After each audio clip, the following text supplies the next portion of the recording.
All right, we got the door out, but of course, they've been sealing this door for years. And this is something I want to tell you about the door. If you put a door in on any kind of siding, I think anybody looking at that door can say something that knows anything about it would tell me that something's missing right off the bat. Yeah, we're gonna have to run to the house first. Why? Ladder. Okay. Yep. Right off the bat, you can tell what's wrong. There's no felt paper on this wall. None anywhere. I mean, this siding was run over plain OSB with no wall protection. And did some kind of funny stuff because they didn't know what the hell to do. Here, like put a piece of J-channel above there. Like, so there's some funny things going on. And what happened was, obviously, you don't have any protection here. So they caulked this, but it still always ran behind. Here, look at this. So this is the kind of problem you're gonna run into if you don't wrap your walls. So how to install a door? If it fits, you should be able to just pop one out and put a new one in. And mine would, because it measures exactly the same. So we ordered the door perfect, and it will fit right in the hole perfectly, but with all this rot down here, I'm gonna have to meticulously take this apart and see how far it goes. But so far I can see quite a bit of bottom plate and some OSB, which if it had been protected, it probably would have been fine, but water's just been getting in and running back. And not on one side, but both sides. That's what happens when you don't wrap your work, including your OSB, and then you want to wrap your 2x4s that go around that porch. So if you're putting in a door like this, you want to make sure it gets wrapped. On the inside of the door, all they had was just square-butted trim. And they chinked it a little bit with some insulation, which we will do the same. Make sure that all the air is blocked off from in there. But you cannot, now the floor, thank goodness, is not rotted. Thank goodness. The plate on the outside, it's on this house, doesn't appear to be rotted, so it didn't go down past the treated. I'm not sure why this bottom plate wouldn't have been treated also, but it doesn't appear that it is. Maybe it's not coat, I don't know for sure about that. But we've got to cut a piece of this stuff out and somehow or another clean out some of that bottom plate right there so that we can, somebody used aluminum nails too. We got to get some of that bottom plate out so we can replace it with some good solid wood. And same thing over there, so that's what I'm working on. What I ended up doing is, sorry I couldn't show this on video, but you can probably just about get the idea. I took my Dremel tool and I marked up 6 inches on this OSB. Marked up 6 inches. Nice straight line across there. Took my Dremel tool, because I couldn't get a saw in there. Cut it out. And then I took my Sawzall, and the reason why I left that edge right there, because it's not completely rotted back here, and I want to put a piece of this right back in there that I cut out. And so this is the bottom plate of your wall, and it goes under your door, and your door is rotted. So what are you gonna do? You gotta get this piece out, okay? So it's a bottom plate. Fortunately, it's a single bottom plate, not a double. So we took this, cut this thing out using our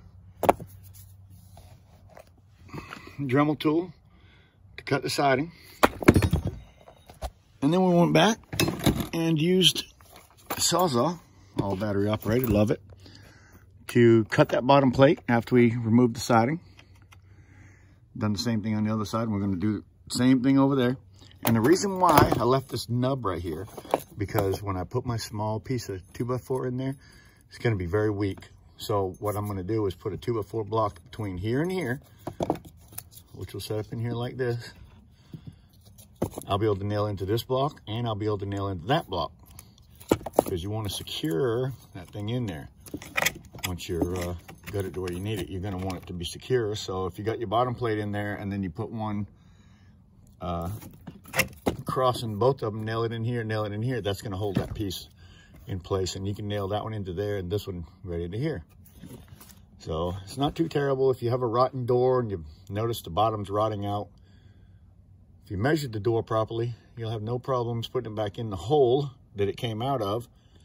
And if you just take your time working around this outside area like I'm doing here, pop the siding loose, set it aside, and you know that this was leaking, of course, anywhere where they did that kind of stupid crap there.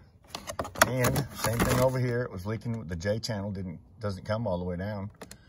Don't ask me why. J channel should have went all the way down to at least to the door stop, and they didn't. I might actually have to get another piece of J channel and just cut it right up here and add a piece, because I don't like the fact that it doesn't go down here. So that created this rot. So now I'm gonna do the same thing I did over there. I'm gonna cut this side off. I used my handy dandy Sawzall, battery operated, mechanically manipulated. Love it. To cut through my 2x4 here at the bottom.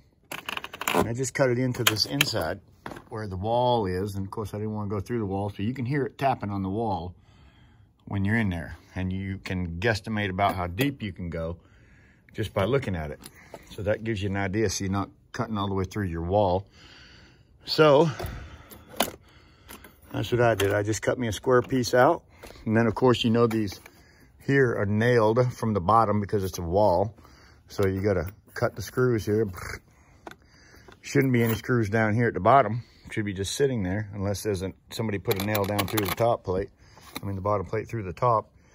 So yeah, that's how you want to do a door repair. If you've got rotten wood, hopefully it's not on the floor. And thank goodness we don't have any rot on the floor. So this is looking really good. Thank goodness the floor didn't rot. This used to be an old deck, and this is treated wood, and then they put OSB on top. Is what they did. Put some OSB on top of that. Put some indoor-outdoor carpeting. And so if they would have wrapped these things the way they should have, this probably wouldn't happen. And because it's the way it is, I'm not taking all this siding off from around this building and wrapping this thing like it's supposed to be. I'm basically putting back just like it was. So it's just gonna go back like it was, and I'm gonna caulk the crap out of it and hope we don't get any more water intrusion. Of course, this happened over years and years and years of this door being in here over time. So this door should last a long time. So replace your bottom plate. Not that hard to do. Cut it out with a Sawzall. Nice blade. Use my Dremel tool for cutting the siding back. Piece of the bottom plate, you can tell it's white wood. I don't know why they use treated everything except for there. I would have probably put a treated plate on the bottom. But it's not required, so they didn't, and probably most places don't. So we've got it cut out nice. Got a nail back there in my way, so I'm gonna cut that nail off with my Sawzall. And slide a piece in there that size, nail it in real nice. So I've cut my bottom plate, stuck it back in there. Made sure we didn't come out past this. And as you can see, I'm on a bevel here, so I'm gonna deal with that. And I did the same thing on the other side. And I just pre-drilled everything with a drill bit, so we didn't split our wood. And then we're gonna go from there. Now we're gonna put our piece of plywood in for the face. This little thing that goes right through here. Will you pick that piece up, that plastic piece right down there, Billy? Put that through the inside of there. That's where you're gonna find it. And before you put your door in, you're gonna wanna make sure that you go ahead and pop that out. So it has a little screw head on it. Go ahead and take it out, Bill. Just wanna let them know, take that out. I just go ahead and put my doorknobs on, just so that they're there. That's the inside of the house here, and that's the outside out there. So the lock's gonna be on the outside, and the other part will be on the inside.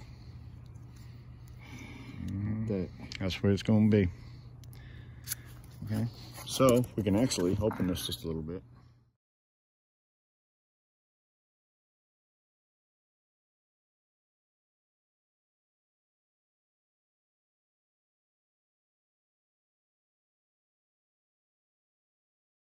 All right, so it wasn't that bad. The door was exactly the same size as the last door that came out. So once we caulked the bottom, because there was not enough room for a tray, so we caulked the hell out of it and sealed everything up. And like you seen earlier, we just put it back together the way it was. I wish that this J channel head went all the way down like it should have. I didn't have a piece to put in there. Nothing to match it for sure, so we sealed it up. But there it is.